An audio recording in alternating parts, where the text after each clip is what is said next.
Professora, eu gostaria da senhora, como matriarca, como uma grande nossa maestra de hoje, falasse para a gente um pouquinho dessa experiência de trazer esse melhor do DDW para sua base, sua casa, como tanto a senhora pediu para trazer para os mineiros.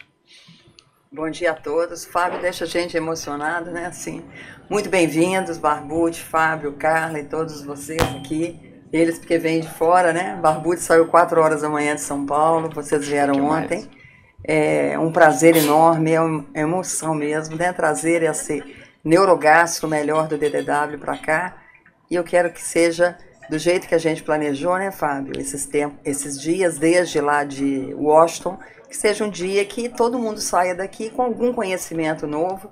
E eu sempre falo, se não sair com nenhum, que bom, né? A gente sai do DDW, às vezes, sem novidades maiores para a nossa prática. Sabendo o que está acontecendo, mas para a prática nem tanto. Mas que bom que eu estou em dia com o que eu estou fazendo. Isso é fantástico também.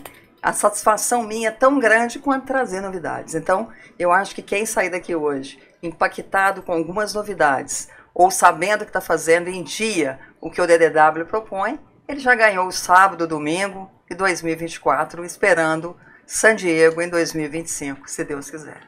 E foram 4 dias, 14 horas por dia, saindo 5h45 e voltando só 8 da noite. Roteiro lá. Querido Barbucci, seja bem-vindo. A partir de agora, você vai ser o condutor desse grande debate com todos nós. Nós teremos a apresentação das síndromes funcionais voltadas àquilo que a gente vai estar trazendo para todos vocês do que há de melhor. O Barbucci vai começar a trabalhar gradativamente esse conceito. Vocês vão poderem mandando pelo chat. O chat do lado, Carlinha vai estar aqui acompanhando. A gente vai interrompendo, vai debatendo para dar um dinamismo, para dar esse cadenciamento do baiano e do mineiro, para que vocês tenham o melhor desse dia. Querido Barbucci, mestre, parabéns, gratidão por ser mestre, amigo, companheiro de longas e longas datas. Olá, Fabinho. Bom dia a todos. É um grande prazer estar em Minas Gerais, que eu considero praticamente a minha segunda casa, desde o tempo de Paula Castro, agora com Maria do Carmo, Gonzaga. A gente sempre foi muito bem recebido aqui. É um grande prazer estar com vocês e é um prazer para mim passar meu pós-aniversário imediato em companhia tão agradável, né? Em um lugar tão importante no que diz respeito do ambiente gastroenterológico, não é isso? E é isso, estamos prontos aqui para passar para vocês um pouquinho do que a gente viu no último DDW em Washington. Aqui, pode passar.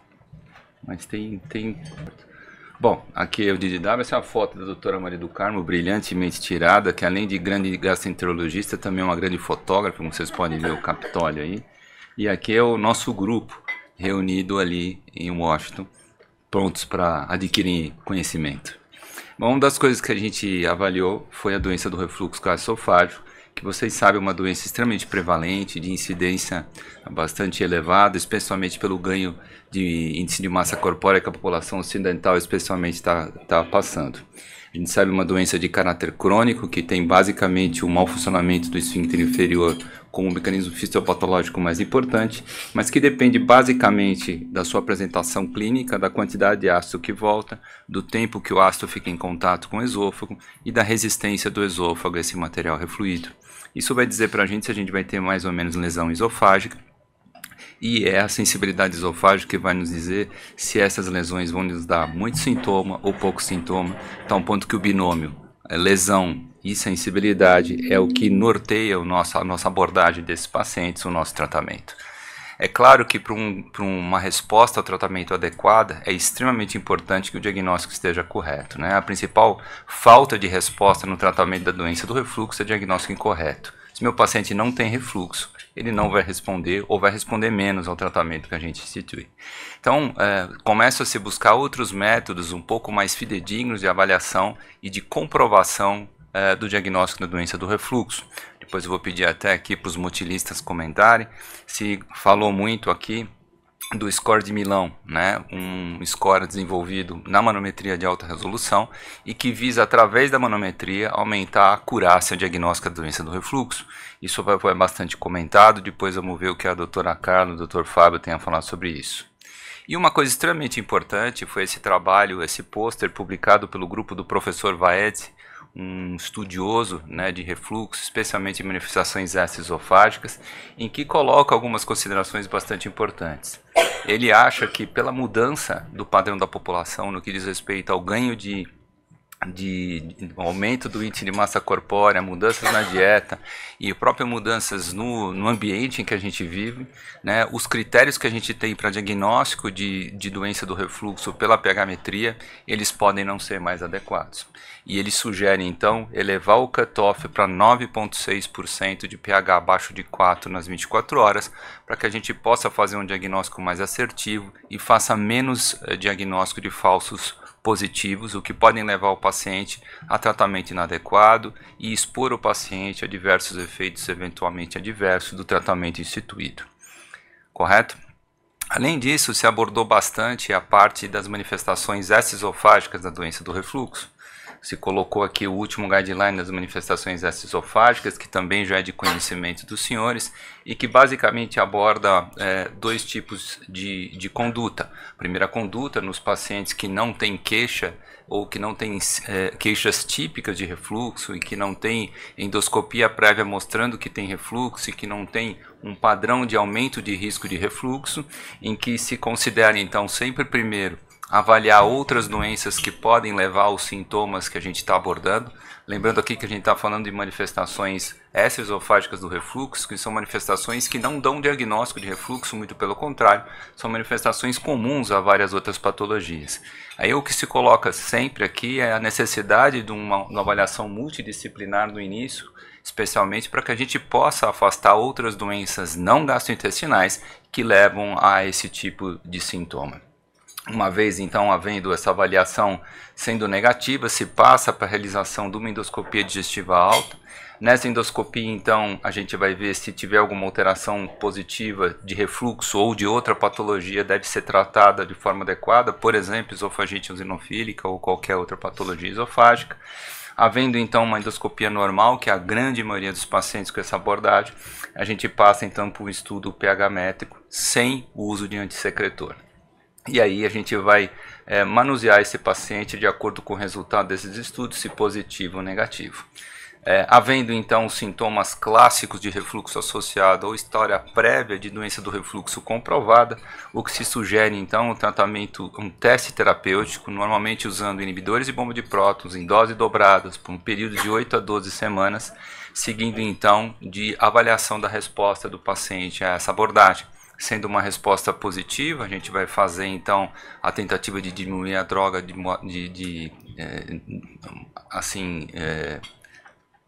decrescendo, né? Fazer o top-down, ou então, se a resposta for negativa, a gente vai passar então para uma investigação um pouquinho mais detalhada, aqui recomendando-se então o uso da impedância ou pH-metria, agora na vigência de antissecretor, para que a gente possa fazer o diagnóstico se o paciente tem sintomas refratários ou se tem de fato doença do refluxo refratário, o que pode mudar a abordagem, inclusive levando o paciente até para um eventual tratamento cirúrgico.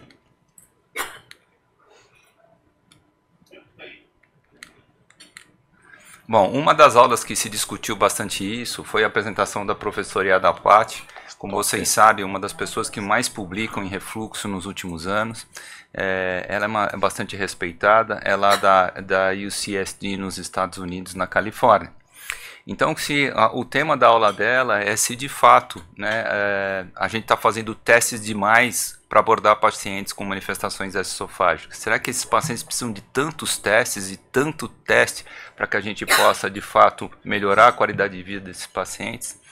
O Dr. Chan, que é de Harvard, também nos Estados Unidos, o que foi mencionado na apresentação dela, coloca que essa enxurrada de testes acaba encarecendo sobremaneira a investigação e o que acaba encarecendo ainda mais a nossa prática clínica e os provedores de saúde. Então ele coloca, por exemplo, dois casos clínicos em que na verdade, parece bem claro se o paciente tem ou não tem refluxo e não haveria grande necessidade de exames subsidiários. Se pegar um paciente de 52 anos de idade com regurgitação e pirose, com hérnia de hiato de 3 centímetros, com MC de 36 e que tem uma endoscopia anterior normal, isso não quer dizer que ele não tenha refluxo. Muito provavelmente esse paciente vai ter refluxo. Por outro lado, se pegar uma moça de 36 anos de idade, com MC de 22 e que não tem nenhum sintoma clássico de refluxo, não tem história de hérnia de hiato, é uma paciente que muito provavelmente não vai ter doença do refluxo. Mesmo que os exames eventualmente otorrinolaringológicos e pneumológicos feitos possam mostrar alguma coisa, a gente vai falar um pouquinho mais sobre isso. A gente já sabe de longa data que a presença de sintomas também está diretamente relacionada com o tipo de resposta que a gente vai ter com o tratamento antissecretor. Então a gente já sabe que quanto mais típicos os sintomas, maior a chance a gente tem do nosso paciente melhorar com a terapia antissecretor. Então uma coisa é vocês terem pirose e regurgitação e não ter lesão esofágica, outra coisa é não ter lesão esofágica e não ter pirose e regurgitação.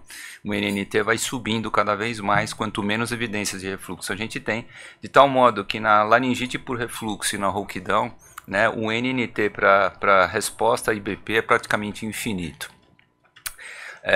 A professora ainda mencionou esse trabalho bastante interessante que foi apresentado nesse último DDW, um pôster.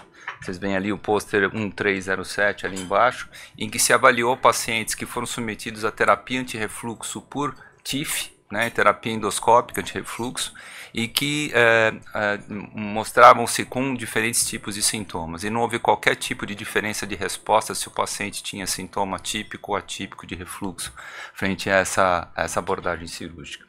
Uma das coisas que foi criada no último ano, tentando aumentar a acurácia dos sintomas para diagnóstico de doença de refluxo, é o que eles chamam de Cough Reflux Index. Basicamente, o que a gente tem aqui são que nós vamos dar scores para diferentes sintomas que os nossos pacientes apresentam. Tosse 1,5 ponto, se tiver um IMC de 25 a 30, 1,5 ponto, IMC maior que 30, 2 pontos, globos 1 ponto, hérnia de hiato acima de 1 centímetro, 2,5, regurgitação 1,5 e sexo masculino 1,5. O que eles viram é que se você tiver um score superior a 5, você tem uma grande probabilidade de ter doença do refluxo, provocando os seus sintomas laríngeos, sem necessidade de fazer qualquer tipo de exame subsidiário. Esse pôster, então, foi apresentado no DDW, baseado nesse score, e o que se observou foi, de fato, resultados bastante interessantes. Aqueles pacientes tidos como muito provavelmente portadores de doença do refluxo pelo score são os pacientes que, de fato, tinham refluxo com resultados mostrando 73% de acurácia, o que mostra que, de fato, esse score pode ser bastante útil na condição dos pacientes, especialmente com sintomas laríngeos. Outra coisa muito discutida é quando a gente fala de sintomas extraesofágicos da doença do refluxo, a gente pensa basicamente em dois mecanismos fisiopatológicos básicos. Ou o paciente tem refluxo e microaspira esse refluxo, teria do refluxo, e isso causa irritação da laringe, eventualmente do pulmão, ou existe a teoria do reflexo, né, em que sensores então do esôfago distal são estimulados, o que acaba gerando o mecanismo reflexo e liberação de neurotransmissores na árvore brônquia, gerando tosse, broncoespasmo, por exemplo. O que se discutiu aqui nessa aula é que essa história das manifestações esofágicas é muito mais complexa do que a gente pode imaginar. Não passa simplesmente em avaliar se o paciente tem refluxo ou não, ou se existe reflexo ou não. Além do reflexo, existe um comportamento hiperresponsivo desses pacientes que se apresentam com tosse ou desconforto há muito tempo. Outra coisa, que existe uma percepção exagerada e uma hipervigilância desses pacientes a esses sintomas. São pacientes que dão uma tossidinha e já começam a tossir de forma progressiva, sem parar, mesmo sem haver um estímulo específico para isso. Levando em consideração também que quanto mais o paciente tosse, mais lesão na laringe ele provoca, e a tosse por si, ou a falta de ar que seja, é um mecanismo que facilita a doença do refluxo, já que na tosse eu crio uma pressão negativa intratorácica, provocando então diferença de pressão entre o tórax e o abdômen, provocando refluxo. Mas é importante hoje a gente saber que existe esse comportamento hiperresponsivo, uma percepção exagerada, e existe vários casos de hipersensibilidade laríngea ao refluxo. São pacientes que são muito mais sensíveis, e isso acaba gerando um novo eixo criado aqui, que é o eixo cérebro-laríngeo. Né? A partir dessas informações, nesse DDW também foi apresentado um trabalho em que se coloca a terapia de recalibração laríngea como um método interessante de se conduzir pacientes com sintomas laríngeos secundários ao refluxo. Esse trabalho mostrou 85% de resposta sintomática nessa abordagem, vamos dizer assim, fisioterápica para manifestações laríngeas do refluxo. Então, é importante que a gente tenha em mente que isso pode entrar na nossa prática clínica brevemente. O Dr. Chan depois publicou também, deu uma aula bastante interessante, falando sobre basicamente aí manifestações laríngeas do refluxo, né? E ele colocou a importância então dessa ligação da laringe com o cérebro, do cérebro com a laringe, com um mecanismo fisiopatológico a ser abordado em pacientes com doença do refluxo laríngeo. Uma coisa extremamente importante é que ele menciona esse trabalho que mostra que o tratamento empírico com IBP, quando positivo o teste terapêutico, não necessariamente significa que meu paciente tem refluxo provocando as manifestações laríngeas. Existe uma resposta placebo bastante elevada nesse grupo de pacientes, o que pode fazer que, se a gente se basear especialmente no teste terapêutico, a gente acaba tendo ou fazendo diagnóstico de uma doença crônica quando o paciente na verdade não tem. Outra coisa extremamente importante é os pacientes que os otorrinos nos encaminham com o diagnóstico de refluxo baseado na laringoscopia.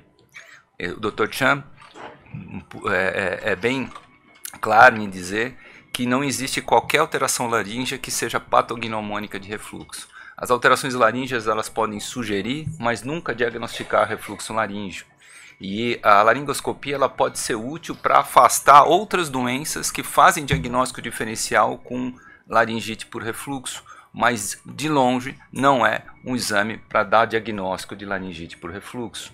Então, muitas vezes o teste da laringoscopia ele só deve ser indicado em pacientes, por exemplo, que têm maior risco de câncer de laringe. Fora isso, mais atrapalha do que ajuda a gente na nossa prática clínica, né?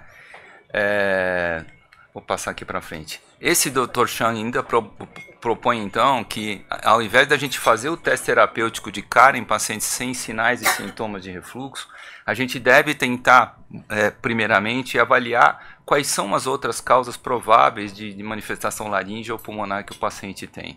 Afastar asma, afastar a sinusite crônica, gotejamento nasal posterior, afastar uso inadequado da fala, afastar agentes externos que eventualmente podem provocar lesão laríngea, ou seja, afastar todas as outras doenças que fazem diagnóstico com a laringite por refluxo, para depois a gente pensar em fazer um estudo de impedância pH-metria ou de pH-metria, ou fazer qualquer tipo de teste terapêutico. Terminando essa aula, teve uma aula bastante interessante do professor Katz, que é já um dos veteranos na abordagem de pacientes com refluxo, ele é de Nova York, em que ele abordou então o tratamento da doença do refluxo, de uma maneira geral, o tratamento clínico. Ele coloca que ainda os antissecretores são os carros-chefe para a gente tratar a doença do refluxo gastroesofágico.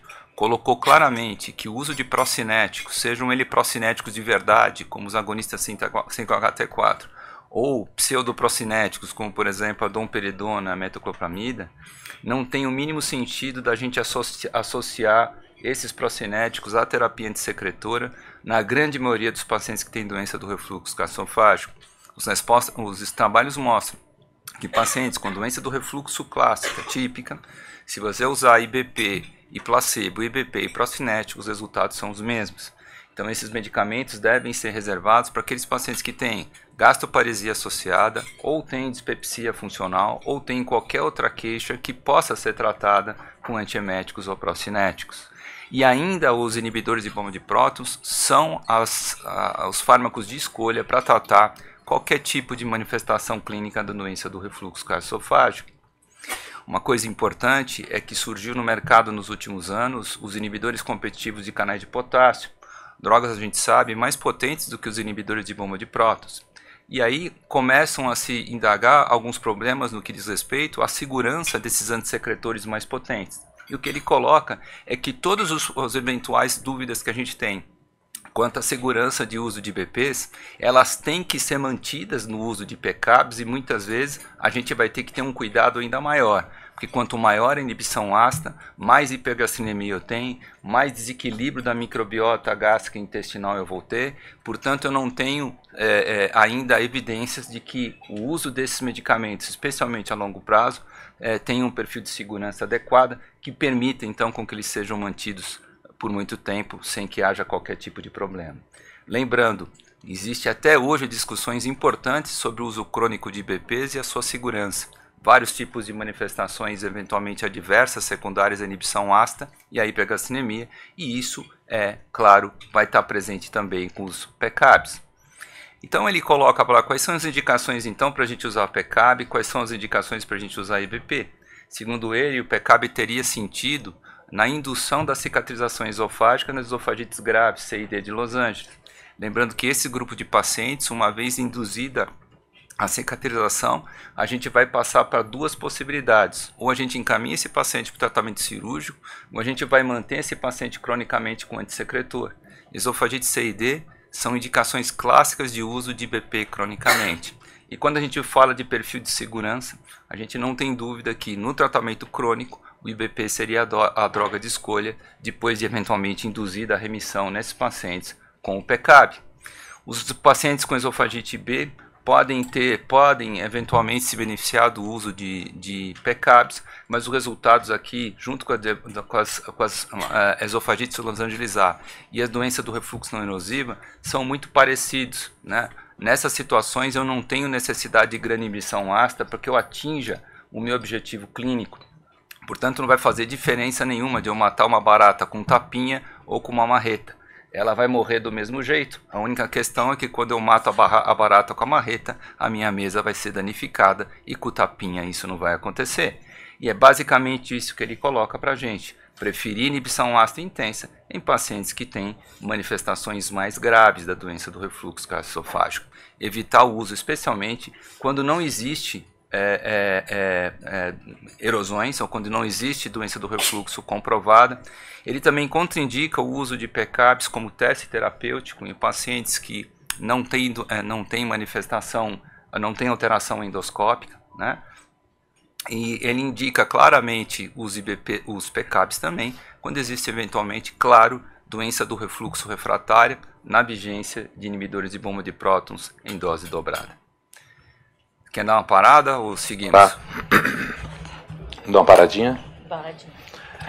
Carla, tem alguma coisa no chat para a gente? Não, ainda não. O pessoal está aqui ainda chocado com as novidades. Amigos aqui presentes, caso alguém tenha alguma dúvida, vamos pedir para o microfone ficar rodando para vocês, tá? Guto, você providencia depois o microfone para rodar para o pessoal. E aí, se alguém quiser já abordar alguma coisa, se não, Carla, o que você falaria sobre essa mudança conceitual hoje, principalmente na aplicabilidade do teste nas manifestações extraesofágicas?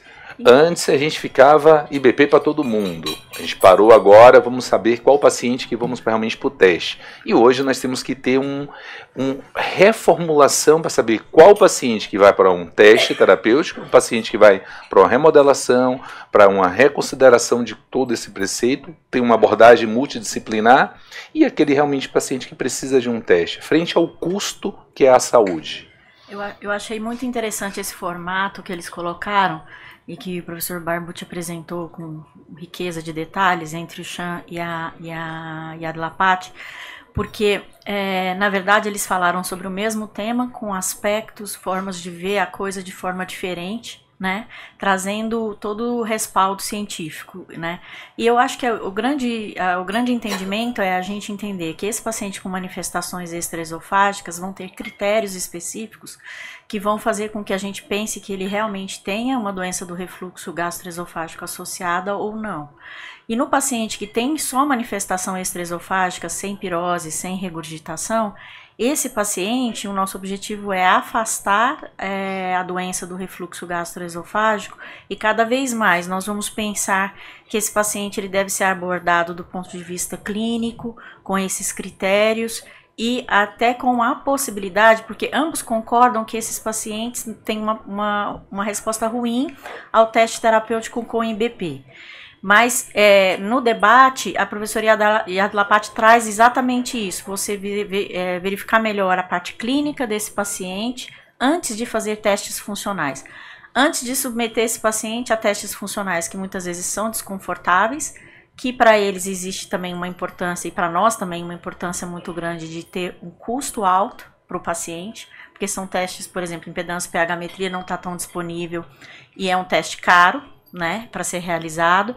Só realizar naqueles pacientes que já fizeram já toda essa avaliação. Será que ele precisa de uma avaliação fonoaudiológica? Será que esse paciente precisa tem um eixo laríngeo cerebral que está interferindo, então ele vai já poder fazer uma neuromodulação e aí realizar os testes funcionais só nesses pacientes que realmente são refratários a toda essa abordagem inicial. Achei muito interessante isso, porque faz um racional muito mais coerente, né, no nosso dia a dia do que já de cara você propor, às vezes, testes funcionais caros e que não estão tão disponíveis assim, né? E uma das dificuldades que a gente tem é exatamente receber todos os dias o paciente vindo do otorrino com diagnóstico, né? Ele está tossindo, ele está com globos, e ele é encaminhado ao gastroenterologista com diagnóstico de refluxo, para a gente tratar, ou já sai tratado do otorrino. Então esse conhecimento tem que ser difundido, porque o paciente não aceita muito. Eu fiz uma laringoscopia, laringovídeo com meu otorrino, ele viu o refluxo.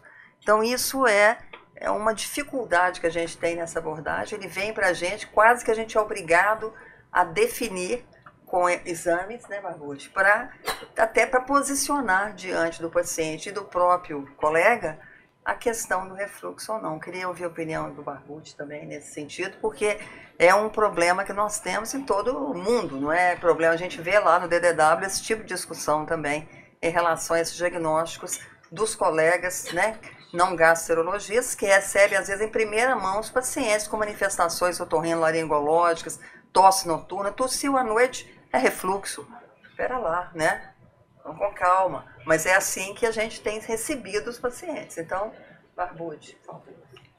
Todo dia, né? Essa história é sempre a mesma. E a gente precisa pisar em ovos para a gente não estar em conflito com o otorrino, especialmente se o paciente tem um bom relacionamento médico-paciente com o otorrino que encaminhou. E também você não quer que ele deixe de encaminhar os pacientes, muito pelo contrário, né? Quanto mais pacientes mandar, melhor. Mas a gente tem um problema também sério aqui relacionado com isso, que é o fato da doença do refluxo gastroesofágico ser uma doença extremamente prevalente, né? A gente tem praticamente 20% da população do Brasil com doença do refluxo, o que faz com que a doença possa estar presente junto com um monte de outras doenças. Eu costumo falar que a gente pode ter refluxo e caspa, isso não quer dizer que uma coisa provoca a outra, né? Nós estamos falando de doenças comuns que podem acontecer by chance, simplesmente por serem comuns. Então, essa dificuldade que a gente tem em colocar um índice de sintomas, né, ou probabilidade de associação de sintomas, o PAS, nesses pacientes é complicado, porque a gente tem dificuldade de determinar quando o paciente começa a tossir, quando ele para de tossir, se ele tem dor de garganta, se ele não tem, de noite ele tosse, vocês podem até perceber se ele tossiu ou não, mas precisa tomar um cuidado extra, analisar o gráfico que está sendo fornecido para vocês. Ou seja, são outras dificuldades que fazem com que a especificidade do exame subsidiário pedido nem sempre seja grande. Eu acredito assim que nós temos que ter em mente uma nova visão do paciente. De um lado esquerdo, se nós pudermos raciocinar, nós temos o paciente com superexposição ácida. Paciente que tem um baixo clareamento esofágico, esse é um paciente que vai ter uma exposição que vai trazer uma agressividade, como o Barbucci falou. É o esofagite grau C, grau D. Esse paciente nós temos que ser enérgicos nas todas as medidas, compreender o fenótipo que esse paciente se apresenta. É um paciente obeso? Lutar contra a obesidade. É um paciente que tem uma ruptura da junção esôfago-gástrica, buscar uma forma com que esse paciente tenha uma correção para isso daí. É um paciente que tem um fenótipo de regurgitação, é muito diferente do fenótipo de pirose, simplesmente. Quando esse paciente precisa disso, eu acho que isso é um paciente que precisa realmente nós termos um arsenal ou de uma supressão ácida com um IBP dose dobrada ou com a vonoprazana, com outras drogas adicionais. e lembrar que esse é um paciente que não vai ser resgatado pura e simplesmente, é um paciente crônico e que precisa de um tratamento prolongado e definir o que vai fazer pela frente. Esse paciente, quando a gente começa a conduzir para grau A e grau B, o paciente tem uma necessidade de supressão ácida, mas começa a ter também uma sobreposição com doenças funcionais. Pode ter uma pirose funcional adjacente, pode ter uma hipersensibilidade, no qual muitas vezes você rotula esse paciente como um paciente refratário, um paciente necessário de tomar uma supressão ácida adjacente e que muitas vezes você precisa do médico interagir e diagnosticar o que o paciente está passando. E a gente vai passando, Barbucci, e eu concordo muito que a partir desse momento a gente precisa de neuromodulador junto com... Pode precisar do neuromodulador junto com supressão ácida. E quando a gente chega do lado direito, as manifestações extraesofágicas, como muito bem você apresentou, e o que a gente viu naquelas mesas, é um paciente que precisa de uma abordagem multidisciplinar, professora, onde o otorrino não pode simplesmente mandar, é uma integração entre o otorrino, o pneumo, o fonoaudiólogo, a nutricionista, o psicólogo. Esse paciente com terapia, 85% dos pacientes com terapia de recondicionamento vocal passam a ter uma melhora. Por quê? Como o Barbucci colocou, e é muito importante os colegas terem isso, pode ter o gatilho de um sintoma, basta uma irritabilidade baixa, não precisa ter uma microaspiração, condiciona lá para o centro do refluxo, vai manter. O refluxo aconteceu, mas você vai ter que trabalhar em cima do sintoma. E esse sintoma, se você não combater, que é a tosse, com o neuromodulador, ele vai provocar mais refluxo. E o paciente vai estar hipervigilante, hipersensível, e esse paciente precisa ser neuromodulado muito mais do que mudar ou colocar um carimbo que ele é refratário. Eu acho que a gente tem que mudar isso, que o paciente toma simplesmente 4 semanas de IBP e ele é colocado como refratário. E não é. Acho que a refratariedade a gente tem que trabalhar muito nisso daí também. Tomar cuidado entre sintomas refratários e doença do refluxo refratário. Exatamente. São coisas diferentes. Você poderia deixar isso bem claro para a gente, Barbucci? Sintoma refratário e doença refratária? Doença refratária é quando você, comprovadamente, o paciente seu você trata, o paciente continua com sintomas e você faz algum exame para avaliar se ele está bem tratado ou não do ponto de vista secretor. Se ele tiver com o refluxo controlado e mantiver sintomas, esses sintomas não são do refluxo. Então, é um paciente que tem sintomas de refluxo refratário. Diferente daquele paciente que a gente trata e que a gente avalia que ele continua com refluxo patológico ou continua com lesão endoscópica, esse paciente sim tem doença do refluxo refratário. São coisas diferentes. Uma eu otimizo o tratamento, encaminho eventualmente até para tratamento cirúrgico, enquanto o outro não. Eu otimizar o tratamento ou encaminhar esse paciente para cirurgia, eu só vou causar mais morbidades nesse paciente e não vai ajudar em nada a sua qualidade de vida. Um ponto que a gente tem a falar das manifestações laríngeas e pulmonares relacionadas com a doença do refluxo, e é bem interessante que foi trazido também durante o DDW, é que existe praticamente um mecanismo de retroalimentação que gera o reflexo da tosse. Do mesmo jeito que quando a gente estuda soluço, que na verdade também é um mecanismo de retroalimentação, muito parecido com epilepsia, muito parecido, por exemplo, com as fibrilações ventriculares e atriais, né? Um estímulo, ele mesmo se autoestimula. Então, aqui começam a aparecer algumas evidências de que o uso de anticonvulsivantes pode ser uma estratégia interessante, um pouco diferente do que a gente utilizava previamente para tratar esses pacientes, né? E cada vez mais os neuromoduladores, na verdade, eles começam a ser estudados para esse fim e se identificando que nem todo neuromodulador é igual, nem sempre a resposta clínica é a mesma. Então a gente necessita de muitos mais trabalhos, e isso é uma coisa que a gente tem que fazer também aqui no Brasil, para tentar identificar qual é o tipo de neuromodulador, se é um antidepressivo, se é um GABAérgico, se é um anticonvulsivante, se é um estabilizador de humor, quais são as melhores opções para cada paciente nosso, para cada perfil de paciente, para cada fenótipo de paciente. Um trabalho que eu achei interessante foi comparando principalmente o baclofen, se a gente pensar como um mecanismo de controle, que seria para o refluxo, o baclofen com a gabapentina. O que mostrou que os dois conseguiriam ter esse controle, porém, os efeitos adversos que o baclofen possa ter e a baixa especificidade, sensibilidade para o controle sintomático, em torno de 46 a 50, traz que a gabapentina ou a pregabalina passa a ser uma droga superior ao baclofeno para esse controle. Você concorda com isso? É mecanismo inicial de tosse, não de refratariedade. Concordo, porque tem a parte de sensibilidade, na verdade, visceral, que os GABAérgicos têm muito melhor do que o baclofeno. O baclofeno, por outro lado, tem uma ação anticonvulsivante que os GABAérgicos não possuem. Eu gostaria de ver os trabalhos, por exemplo, com duloxetina, com trazodona, né, para essa indicação também. Eu acho que a gente teria alguns resultados talvez interessantes também, mas falta experiência clínica com esses outros medicamentos. Você poderia nos trazer a sua experiência com a utilização da pregabalina e da gabapentina? Como você utiliza para alguns colegas que estão nos assistindo, que talvez não tenham essa experiência tão grande? Como então, usar, qual a dose inicial? Depende muito do que você está tratando, né? Tosse. Falando de tosse, a literatura é bem clara que a gente precisa de doses altas de pregabalina ou gabapentina para que a gente tenha um resultado clínico adequado. Tá? Então, diferentemente do que a gente faria, por exemplo, uma dispepsia funcional ou no intestino irritável, depois a Du vai comentar, em que a gente normalmente começa com doses menores, né? Aqui também a gente vem começar com doses menores, mas com o intuito só de não queimar o remédio frente aos nossos pacientes. Mas a tendência nossa é usar doses altas.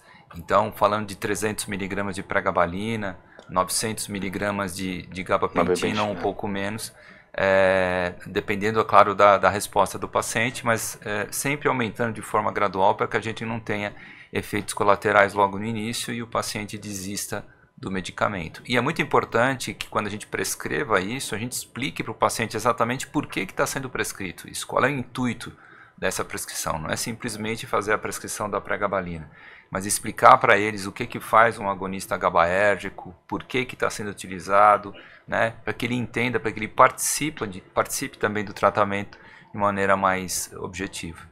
Eu vou precisar de Carlinha só para a gente fechar esse debate da neuromodulação alta. Eu queria que ela falasse dos critérios. Calma, ela vai falar daqui a pouco. Ela vai fechar com a motilidade, mas assim, eu acho que foi importante a apresentação lá da professora, que ela trouxe a necessidade de a gente conhecer os fenótipos, que não são todos os pacientes. Como esse paciente está se apresentando.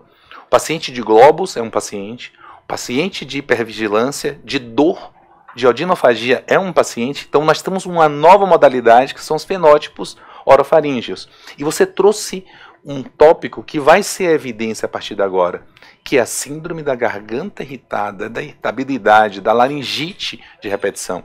Na sua prática clínica, você ainda usa o tricíclico como primeira etapa? Você tem utilizado a pregabalina? Você tem utilizado a trazodona? Como você melhora o IBP nesse paciente? Então, eu não sei o que, querer saber o que a Du faz também. Mas assim, tricíclico para manifestação laríngea, eu não acho uma boa, né? Porque tem um efeito anticolinérgico, entendeu? E a saliva a xerostomia é a salvação de tudo. Entendeu? Então, talvez ali não usar uma amitriptilina, talvez uma nortriptilina, mas eu sinceramente não é a minha primeira escolha. Eu gosto muito de pregabalina especificamente. Eu também. E eventualmente outros neuromoduladores, depende do perfil do paciente, né? Então, por exemplo, os inibidores de recaptação da serotonina teriam algum sentido aqui de serem utilizados, desde que não tenham um efeito colinérgico maior. Por exemplo, aqui paroxetina não, né? Mas eventualmente sertralina, se tiver um perfil de ansiedade associado, vai bem. Mas aqui eu vou preferir os duais, né? Então, especialmente a duloxetina. Duloxetina, acho que eu tentaria primeiro. É compreender como a compreensão da fibromialgia. Carlinha, você agora, para fechar essa primeira etapa, você tem 3 missões para a gente.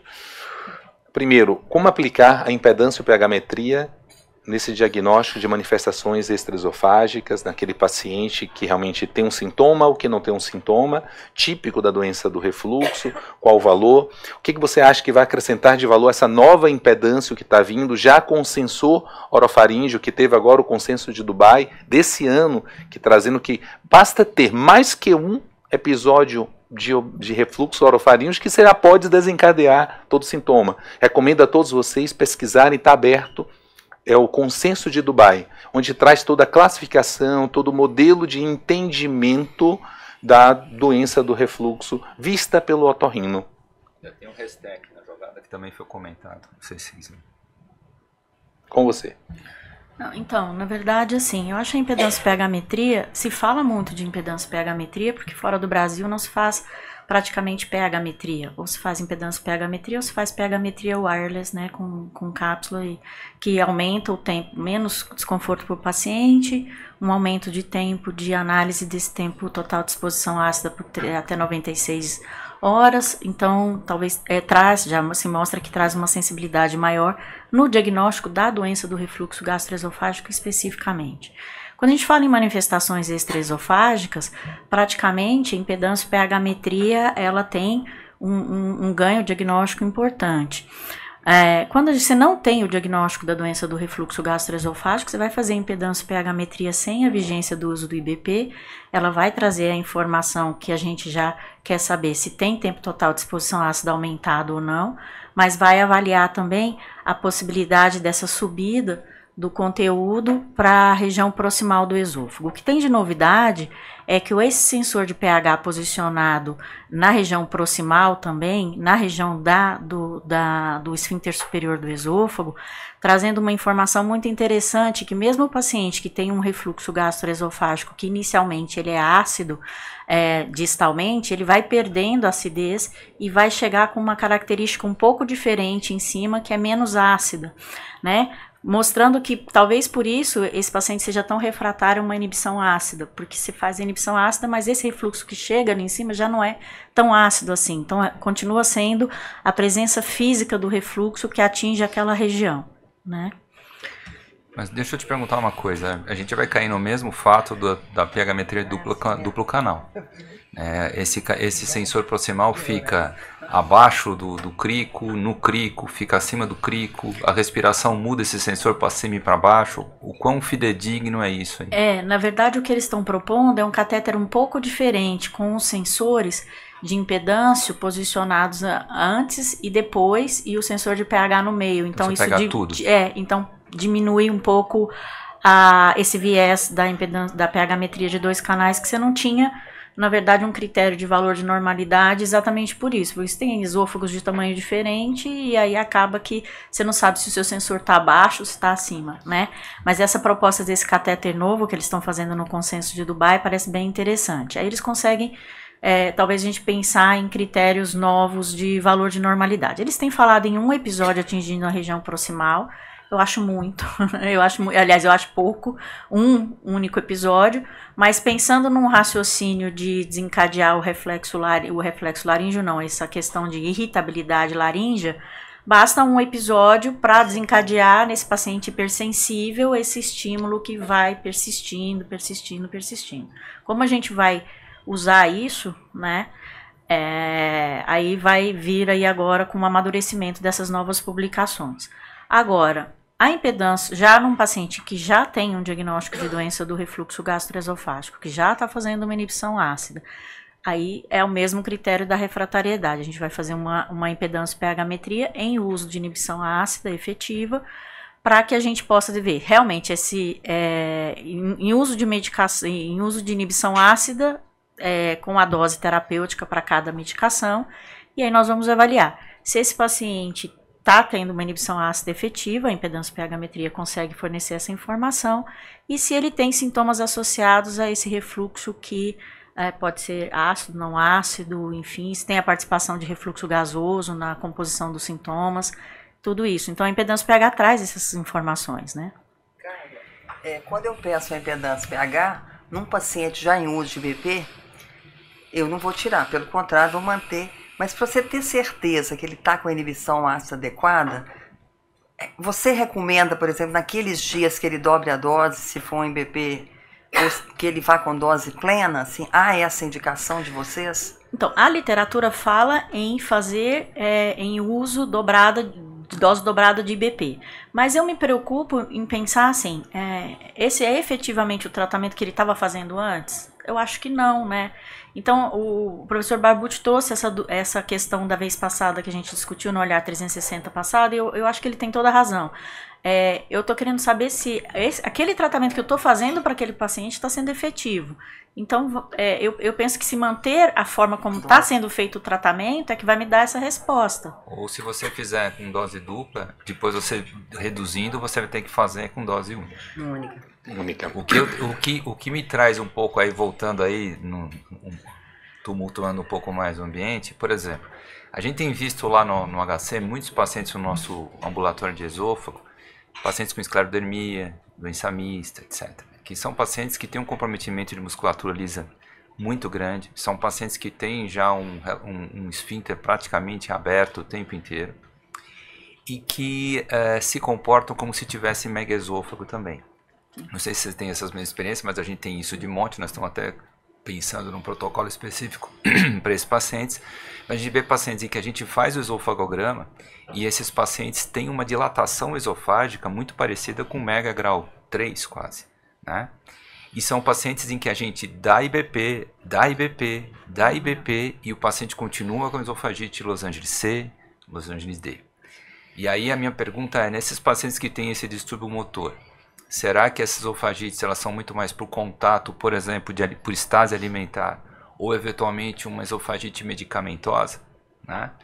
E em que se a gente for fazer uma pH-metria nesses pacientes, por exemplo, existe uma possibilidade muito grande da pH-metria ver completamente deturpada pelo tipo de alimento que o paciente ingere e pela velocidade de esvaziamento esofágico. Então, se o cara tomar uma Coca-Cola no meio do dia, já vai dar um pH abaixo de 4 em 50% do tempo.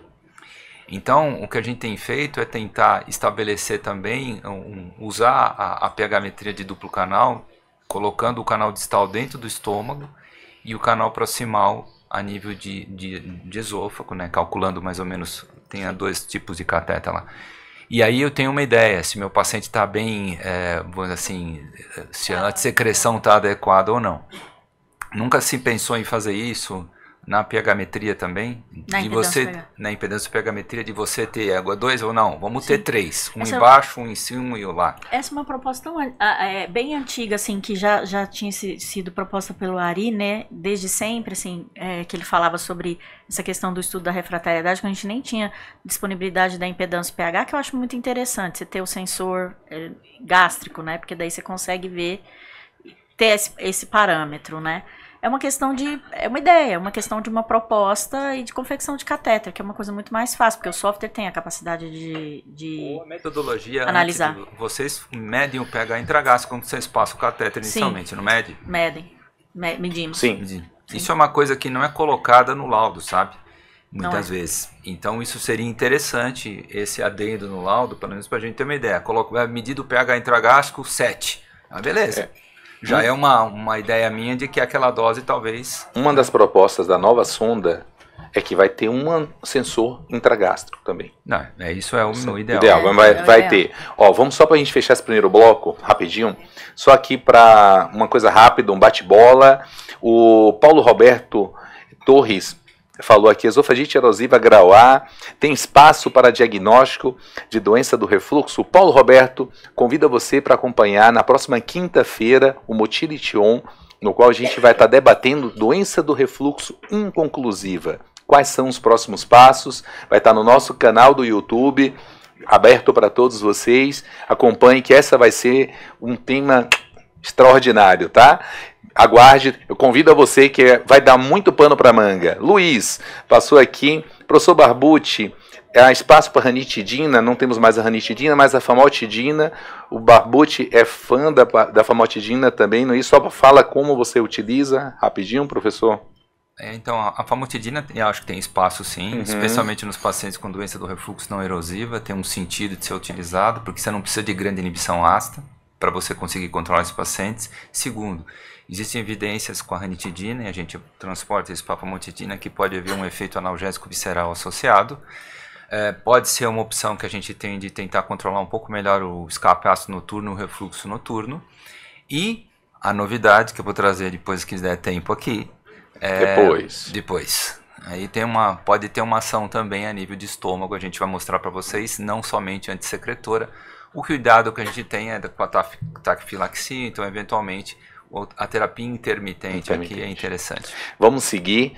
A gratidão aos mais de 400 colegas fora das nossas bases de acolhimento, espalhadas por Brasil. Nós temos 40 colegas em casa, conectados no celular. Um forte abraço, extraordinária a abrangência de hoje. Nós vamos ter assim muitos e muitas pessoas impactadas.